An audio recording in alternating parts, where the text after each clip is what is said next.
All right, good things. We are going to go now. We are going to talk more about the Super Bowl because the big game, Super Bowl 56, and we are giving away as many Whoppers today and Monday. So we're going to give you a chance to enjoy some flame-broiled goodness to enjoy the big game. But we got some big stars and some big names in big sports right now in the KUM News Zoom room. A member of the family, longtime partner of ours, and everything. I have personally called many football games with Mr. Andy Wheeler, who joins us from Washington State. Andy, please tell me that you have indulged in apples up there, please. Yes, we have and coffee. Our share of apples. Thanks. Yeah, that's our main concern. Yeah, apples and coffee, man. Right. Yep. Yeah, there you go. And Dave Delgado, our sports director, joins us now here too. Dave, I wonder what pro sports team you tend to favor. Yeah, you always got to represent anytime I can. Yeah, of course. Okay, so we're going to break down the game. We're going to talk about Super Bowl. Obviously, Andy, the quintessential Patriots fan, and Dave rolls with the 49ers no matter what. So we're going to have absolutely objective analysis of the big game. So guys, your thoughts on Super Bowl, probably now just 96 hours away? I just got to say, I'm so excited. I really wanted to be back on the radio talking football with Double D because this was the best playoff season I've ever seen.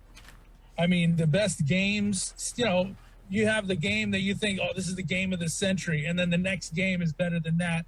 And then the next game is better than that. Like, it just kept getting better. And super excited, man. What a season of playoff games. And now the Super Bowl. I mean, the Rams, Bengals, who would have thought it at the beginning of the season, D? Yeah, and the way they got in, I mean, you talk about a quarterback ahead of his time. We talked about this off the air. Joe Burrow, the way he's playing, and the team just rallying behind him. And, man, a guy that's way ahead of his time. Yeah, and, I mean, you look at them on paper, the Bengals, you're like, they should not be here. Their offensive line is pretty suspect. Their defense is like, it's not lights out. I mean, they get the job done, but it just goes to show football. It's not about what happens on paper. Like, you got to play the game, and the Bengals got hot at the right time. We've seen it before, back when the Giants won their Super Bowl against the Patriots. I mean, they came from a wild card. They were like 7-9 or 8-8 or something, and they ended up getting hot at the right time, and they ended up winning it all. So it can happen, man. And the Rams on paper, yeah, they're the clear favorite. You look at them, the weapons they have, Matt Stafford, his experience. He's got those playoff wins under his belt now this season with Aaron Donald, Von Miller. You think that defense, there's no way the Bengals are going to be able to do anything. But you saw the Bengals, Joe Burrow, he got sacked 9 times, and they still won the game. Mm-hmm. So, I mean, if he can take the hits, get right back up and throw those 40-yard bombs, I mean, the Bengals have got a chance. So I think the Bengals, I really want them to win. They haven't won a playoff game since like 91 or something. So I think seeing them win, and I've always been, as a Red Sox fan, going up against the Yankees, who always buys their championships, you know what I mean? Oh, here we go. $150 million infield.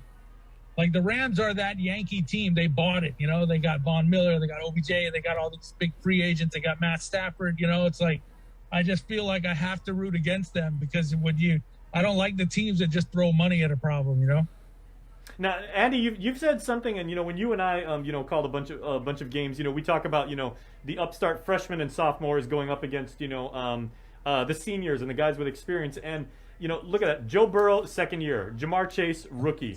Joe Mixon, the Oklahoma backfield for the Bengals, they're still in year 5 or less and everything. The kicker, McPherson, still a rookie.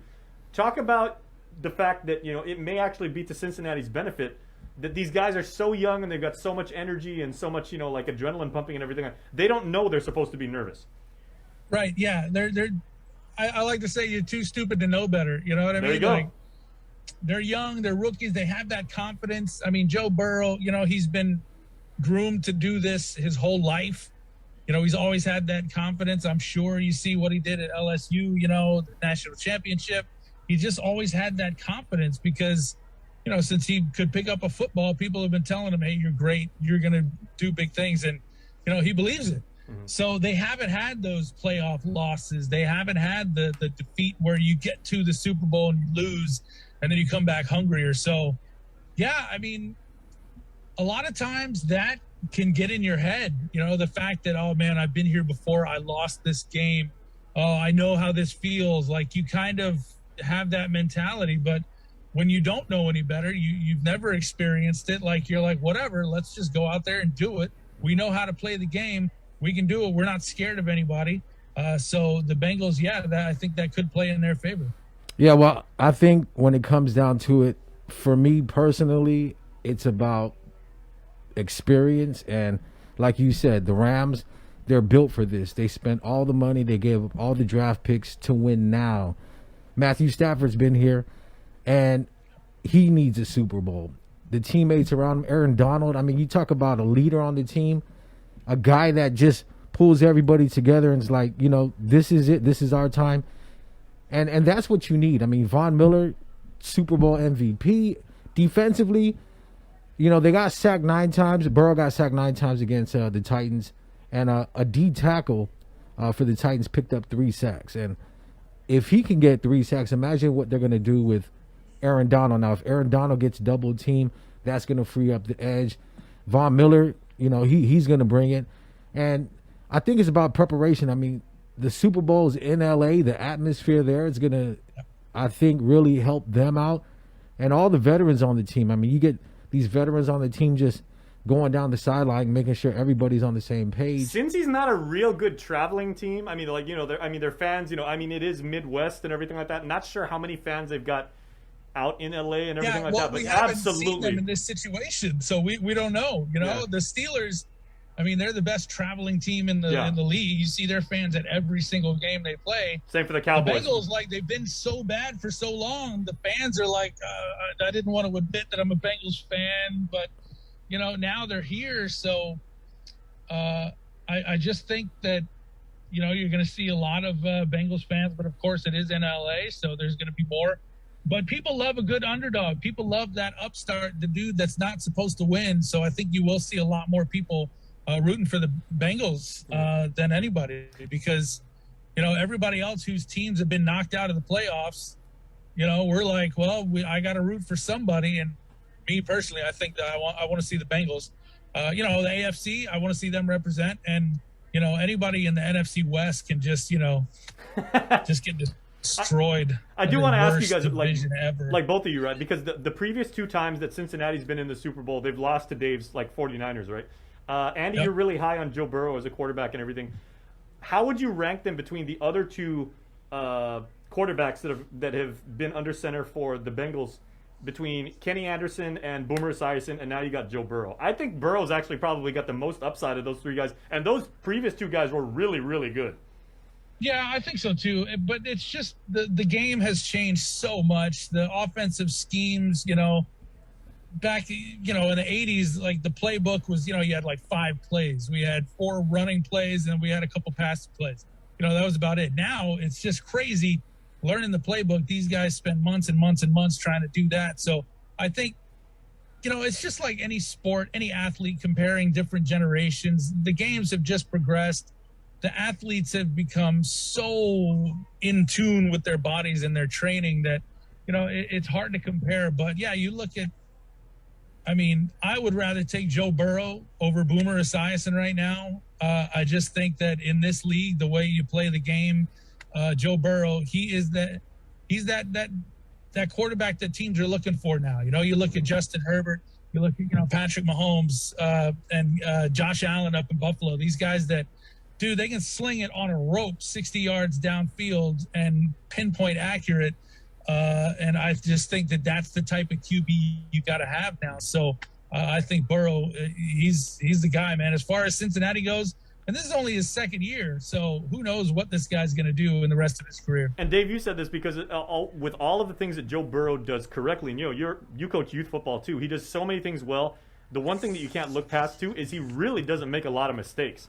He's a smart player. Yeah, and does Cincinnati, take something out the playbook like LA did against, the Niners, with their front four for the Rams bringing the pressure, you get rid of the ball real quick, and that's what Matthew Stafford was able to do. Yeah. If you don't hold on to the ball too long, that front four, that pass rush really doesn't matter at all. So you have big receivers that Burrow's going to throw to. He has a lot of comfort in Jamar Chase, played college football with him. So it's about game planning and, how well can they execute. And I think, you bring in a guy like OBJ on the Rams side, Cooper Kupp, Triple Crown winner. That dude is a beast. Yeah. I don't know why people don't cover him. I mean, maybe they just think, oh, okay, well, he just padded his numbers or, I mean, have you seen the guy play? I don't think they can cover him.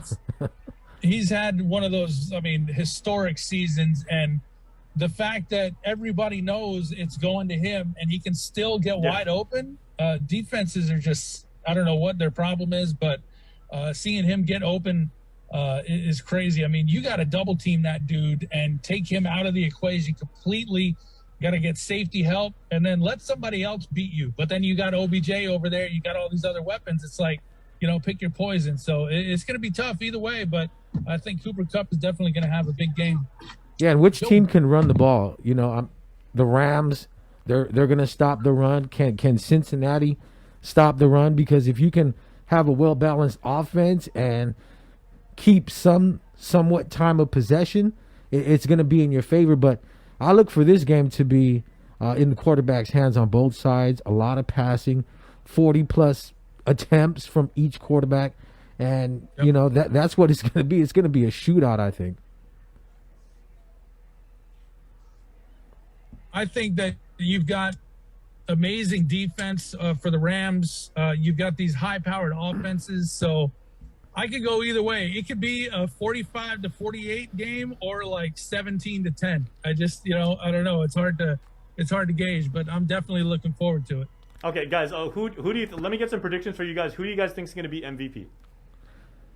Well, like I said, against Tennessee, Burrow was sacked 3 times by a D tackle. So if Aaron Donald can mimic anything like that, he can possibly be the MVP. I think I don't know, man. It's going to be one of the QBs. I really want the Bengals to win, so I'm going to say Joe Burrow. He's going to take MVP. I just have a sneaking suspicion Jalen Ramsey. Everybody's going to say, he came out of Florida State, young kid and everything. Deion Sanders even said, this is the next guy. He goes, I've had my time and everything. This is the next great quarterback. People always tested him. He's made, incredibly athletic plays. He's been burned a couple times, in these playoffs and everything like that. I just have a sneaking suspicion he is going to come up huge. Yeah, well, he's not just going to lock guys down. He is going to make some key turnovers. Yeah, well, let's see how many times he's going to be lined up on Chase. That's going to be the big thing because that is, Burrow's number one receiver. So if he's on him, then Burrow takes his chances. He can, hopefully make some plays. Maybe that's one of the reasons why Cooper Kupp's had such a big season this year because he's going up against Jalen Ramsey every single day. That's good training. Yeah, true. Well, you're looking at the matchup predictor, and it's 66% Rams. Looking at the stats, both teams averaging 27.1 points per game.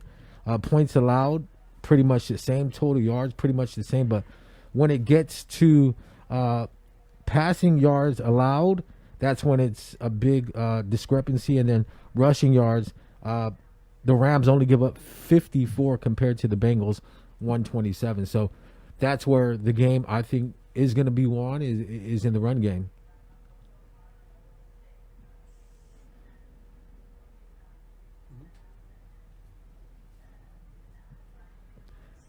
Now looking at both teams, their last few games, 4-1 with the Rams, and Cincinnati also 4-1 in their last 5 games. Mm-hmm. Okay, so Dave, you're big into hip hop. You've always had a feel for the music and everything like that. This year's a little bit old school and new school. You got Kendrick Lamar alongside Mary J. Blige, Snoop, Dre, Eminem, and everything like that. Who are you most looking forward to seeing perform? Man, it's got to be Snoop, man. And whoever put this halftime show together, and whoever was able to get all these artists together, hats off to them, because this is probably going to be one of the most anticipated halftime shows ever. And what better place to be but in LA for this performance. I honestly, I've never really cared about the halftime show. It's just not why I watch the Super Bowl. But this one is definitely going to be big. I mean, it's LA. Come on, Hollywood. You got Dre, Snoop, Eminem, Mary J. Blige. I mean, it's going to be huge. So, yeah, this one might be, I might have to sit there and watch this one. Well, put it this way. In past Super Bowls, everybody, like when the halftime show starts, Andy and I were here at KUM lining up for the bathroom for like that half hour and everything like that because we were so into the game. Yeah, I think this is just one of those things, man. I mean, usually at halftime, it kind of simmers down, and third quarter gets a while for the players to get going. But I think this halftime show will keep everybody energized, the crowd energized. So once kickoff for the second half goes, everybody's gonna be hyped, ready to go for the second half of football. Andy, what is the best way? Like, you've had a pretty respectable man cave or two in your days and everything like that. What's the best way for you to enjoy the Super Bowl? Well, since I started doing radio, in '98, I've been working almost every Super Bowl. So I never really got to build a tradition of watching it at home or somewhere. So I was always hosting somewhere. But now I'm really looking forward to just being able to sit on my couch, watch TV, watch the game, have some snacks, a little chow, and just, not have to jump on a mic. Hey, make sure you thank the sponsors. Make sure you do this raffle, do this giveaway, do a call into the station. Like, I just want to sit there and enjoy the game. I'm looking forward to it. All right. No, I covered the 2008 Super Bowl when Drew Brees won his Super Bowl when they beat Peyton Manning, and when they won down in Miami. So I was over at Hooters covering the third quarter, and we went there, and that place was crazy at the time. That really, really fun atmosphere. Everybody was like super into it.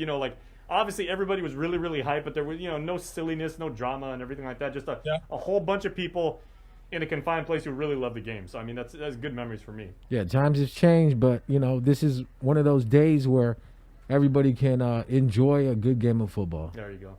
Okay, guys, final thoughts on the big game, with just a couple more days to go. What should these teams now? They're locked in, they Andy, like you said, I mean, they know the playbook. They've gone through their reps. They have an idea of what the strategy is going to be. That obviously is going to change. They have to, respond and adjust to that and everything like that.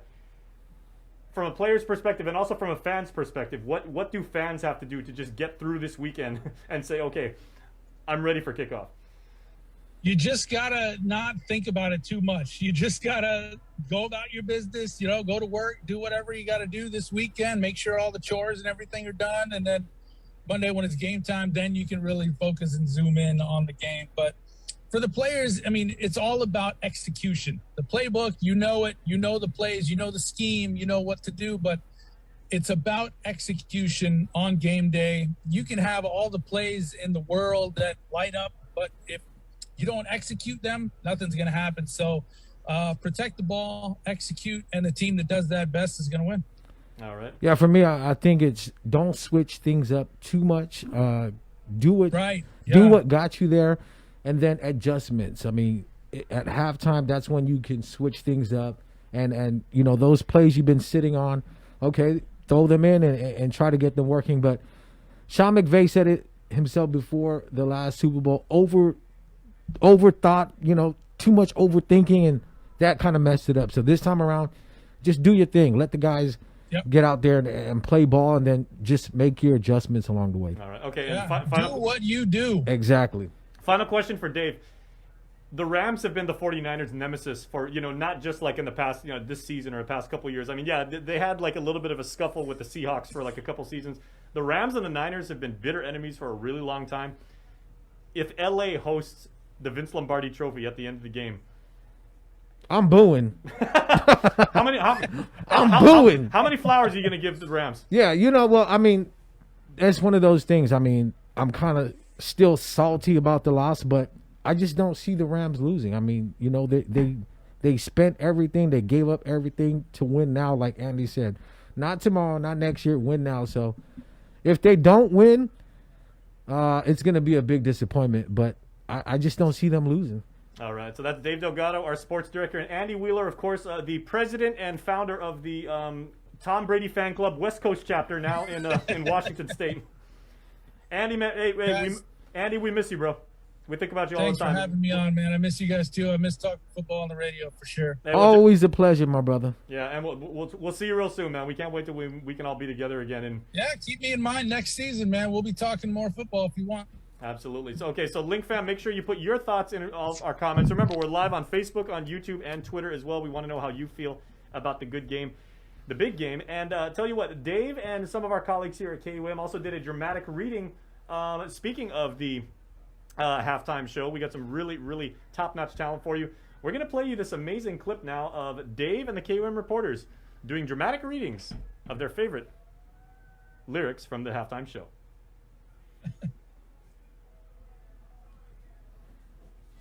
We want to see your football fan love in time for Valentine's Day and the big game on February 14th. KUM News and KUM Digital are rounding up and showcasing football lovers all over the island every day before the big game and giving one lucky fan and their loved ones the